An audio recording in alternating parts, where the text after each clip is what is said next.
ꯑꯁꯤ ꯂꯣꯜꯂꯣ ꯍꯥꯏꯌꯣ ꯂꯣꯜꯂꯦ ꯑꯃꯨꯛ ꯂꯣꯏꯁꯜꯂꯝꯃꯦ ꯀꯝꯄ꯭ꯌꯨꯇꯔ ꯗꯨꯀꯥꯟꯁꯤꯗꯤ ꯃꯊꯛꯀꯤ ꯃꯊꯛꯇ ꯍꯥꯡꯉꯦ ꯍꯥ ꯀꯝꯄ꯭ꯌꯨꯇꯔꯒꯨꯝꯕ ꯍꯥꯡꯒꯦ ꯀꯩꯅꯣ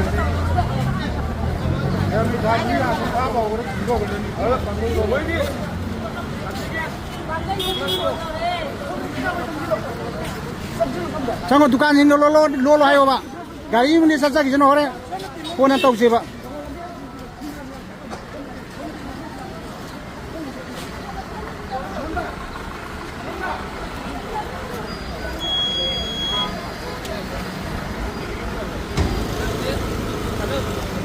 ꯑꯁꯥꯏ ꯍꯣꯇꯦꯜ ꯗꯨꯀꯥꯟ ꯑꯁꯤ ꯍꯣꯇꯦꯜꯒꯗꯣ ꯂꯣꯜꯂꯣꯏ ꯃꯣꯏ ꯗꯨꯀꯥꯟ ꯐꯝꯕꯅ ꯂꯨꯕ ꯅꯠꯇꯦ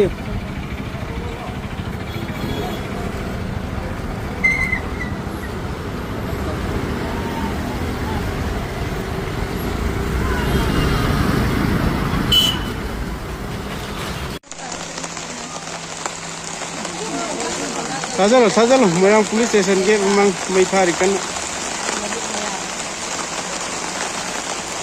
फाई येंगन ले पायलट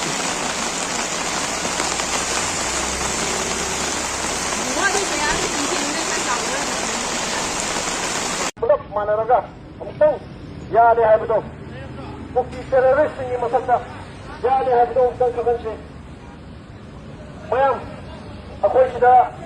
अखोय कम्युनिटी अमत खाइजे अखोय सब माने मणिपुर लेरिबो पुनमा अखोय सब माने तौदो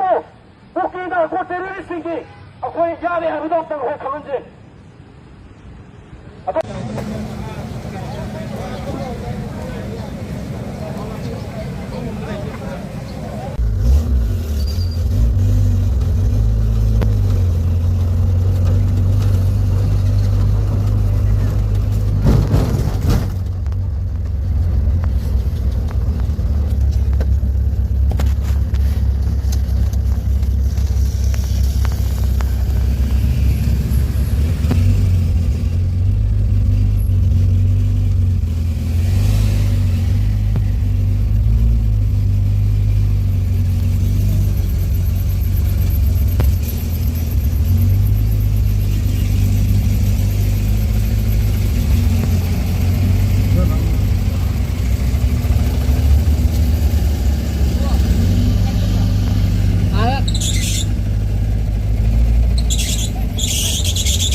Aku belum boleh ya lagi ba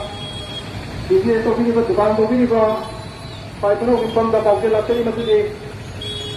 kasi ayu angan mada long au vida buki teroris sing na yang minum sili ka mo ga mo ka tena tena ai to khanja bi ba tum lagi pa mari manga khatangai ri ba nga awa ani go minum sili ka na hato ki yogi da matta Janing daw kung na urong may gayda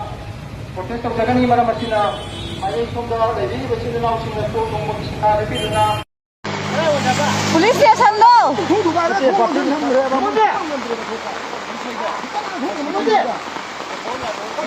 Sisa ay kita lang sila keko Sisa ang buda po siya daw buwan niya siya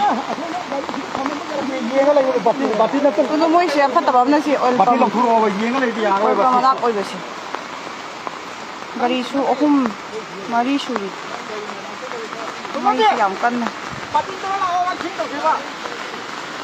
Nasi trauma bilang dunia basau mi masa ko ina pangudraga pangu masa to ani magtubo masih na para tahu le lai kaya ngang ni duna batin naga sana do mati da si kanu mai sida do moirang lamkhai yoge to bune sigi mayam lan gino to khara ko bera kani na moirang police station du su oina nam yang biung ngara khoi ki turong lo buda thokiba laibak thiba thudok amada khoi ki angang ani lai khidaba amadi apokhi mama juna shop tuna rasmedi sida layang liba matung irang adu ki makha tar ko ina khoi ki miam singna thau phangloi tra haiba ki singna ba ama laiba da ki jojik khoi ki oil pump chingda thau hanaba ki queue lep nari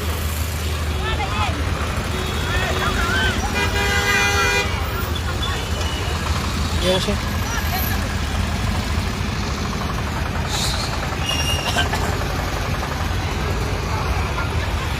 debu Manipur lengang na to kising nalan darak ba asida asi babu ta karisu to bangam dena dumak yeng no laiba se miam no pen de ha bagi kholau kayam jo khogi law dena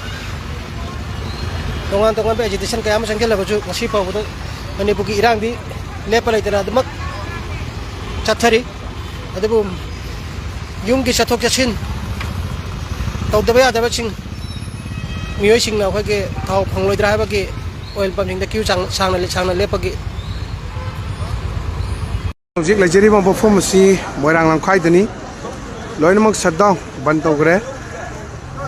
mayam akoi bida kari kai lege petung charake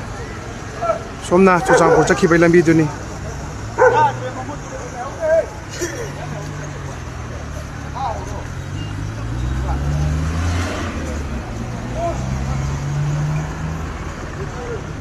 somda hojik uri basaktam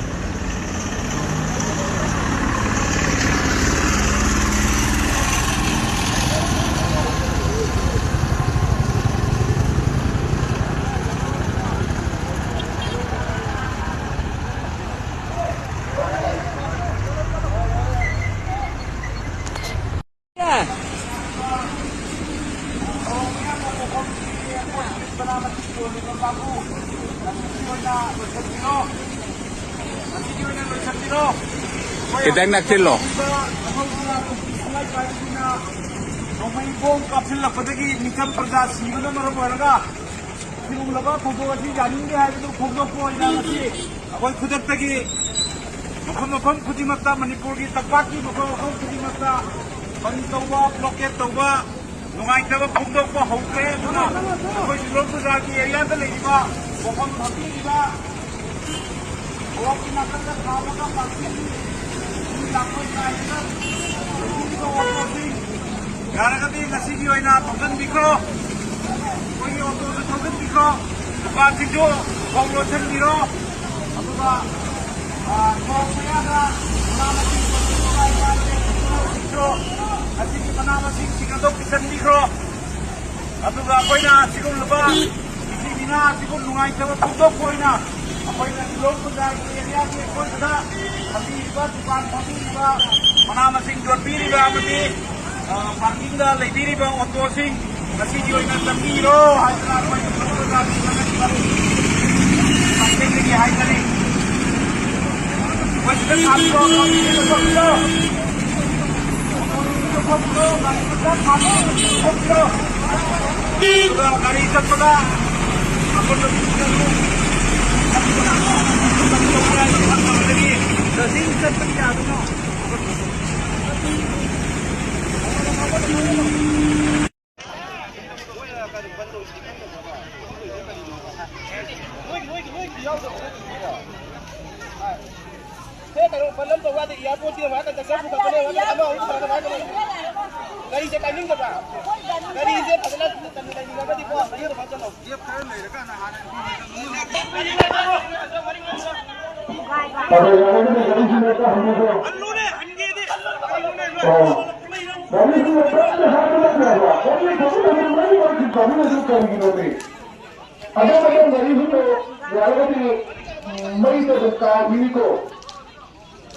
Tapi ya apa anak apa sini masih gimana? Bukan ngomongin kan saya apa ngomongin. Ya apa masih pandai ngomongin. Saya tahu apa. Ada orang yang harus tayar di ini. Saya macam nasional dan yang baik itu masih tu tak begini.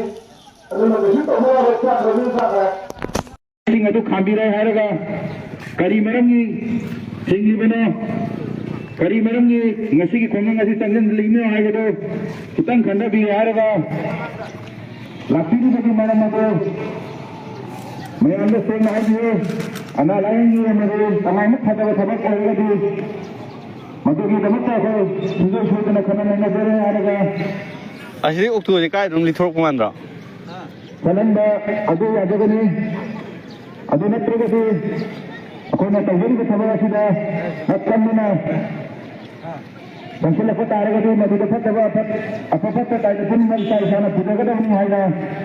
kami dah lagi ni bah मैं अभी नहीं देखो अभी तक जरूर कोई पंगई बाजार दनी कोई ना हुजी मन तक जरी जे लंबी अचत आयो आओ कमता चपया दे देवकर्मा ना लाइंग बगी ना तना को स्कूल छुट्टी बो छुट्टी था रबनी ngasi je प्राइवेट ऑफिस खरा छुट्टी था दे सी याम फरक ताई अखोई ngasai na ऑफिस मसक खंगद्रबनिना चलगसु त होगदे शाय शादा थोक नते ना खल्लगदी यारोय शाय शाय युमदा थोलगदी खमदौबा दने नोय नोय गिदा थोगसु मयाम सिना दु मतेंग थौदौ लेरबनी शाय शा मु थोगा मसीदा याहोबसे मसी अखोयगी तुंगी अफबो ओइनी लेबाकी अफबो ओइनी सोम सोमगी कानाबा लेते सिदैदा ना खनबिगनु सोम सोम ना थोलगा अममम थोला अखोय मयाम युममम दि थोलगा नि सिदै सिनाव मयाम पुलिस इमा इबेन मयाम अमा अखोयजु थोय मफमदुदा नते याम लापनारिबनी लापदि लापनै खोनै हाय अखोयदा थोकते लै थोकपदा तौबिगनु मणिपुर की फिगर मची असुकी मचिक लोरे अखोय माइकै मरी मकनाम चलन दे लेरक लुकते होरगा तुमदुना हमदुना लेथोपगी मतम नत्रे बलमदुना मुमुमना फमदुना लेजिरिबा पाउमुना लेजिरिबा खाने अन्नतु मैमना कहीं दरिबा कुंजंग अपुदा समय मत फदना इशाई का तुतुकुना नायक नाटंग वरबसु यागो हाइदना मयाम मुसम हाइदगे अना रोसे बाली सरकार असे ख्वाइदगी मतिंग लेत्रबा असोमदई कोयरगा सके ख्वाइदगी मतिंग लेत्रबा हुरोई कोयरबा पुलिस सिंसो ngasi एक्शन नम त लौंग ngमदना येंग येंगना लेरे मैं मदना अखोय अमत ओइना लेमिनागा प्रजागे कल्लगा शक्ति अदु उथोमिना रारगा मसी मित पांग्रिबा सरकार सुगो मुतंगी मित पांगन जी हाइदना मियांगी मफम दसु अपील तजरी कई हुरसाल है नो कई हुरसाल है नो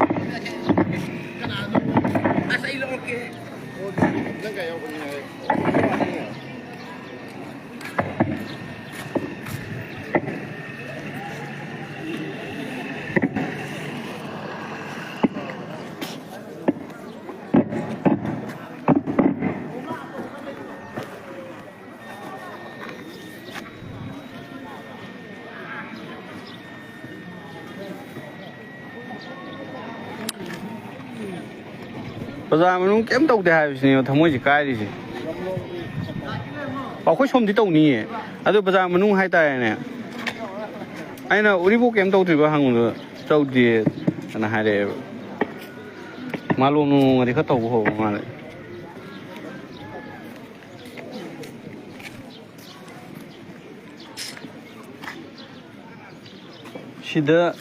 सिदैदा यावदबा मिदुदि अदुम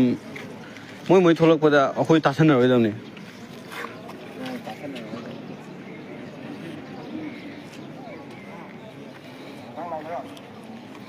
अस्ति नुवाइतिङो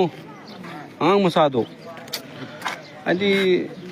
मसा नुपा मालेको अमदुदि नत्रा नुपा तरो आई अदुमुदि गाम कुपना खंगदेबा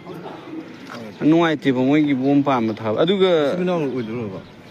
असिमनाउनि थागलेदो अमना पम्मिदो पम्मिदुगा कइनोने मचिमनाउने अमदुदि था मरि मा तंगाइरि हायबा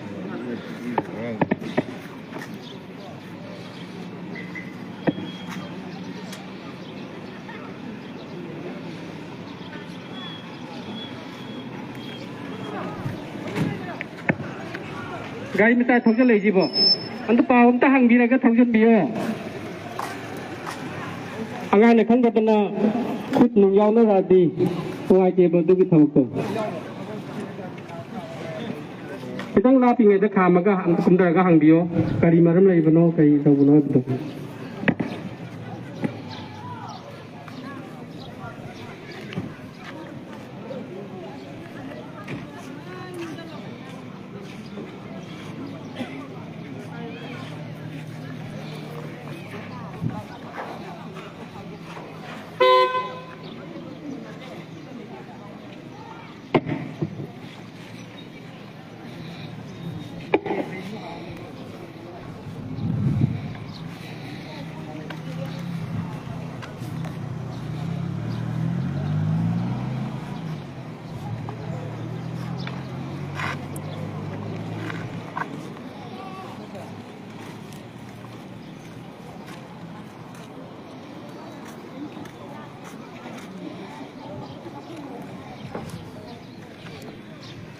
ꯕꯟ ꯀꯩꯅꯣ ꯒꯥꯔꯤꯗꯤ ꯑꯗꯨꯝ ꯃꯌꯥꯝꯗꯤ ꯊꯧꯗꯨꯅꯔꯤ ꯒ꯭ꯌꯥꯟ ꯇꯥꯅꯗꯕꯖꯥꯠꯅꯤ ꯃꯌꯥꯝꯁꯦ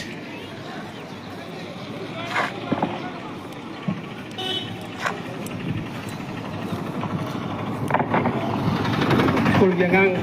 ꯄꯨꯕ ꯑꯣꯏꯔꯒꯗꯤ ꯊꯥꯗꯣꯛꯄꯤꯅꯕ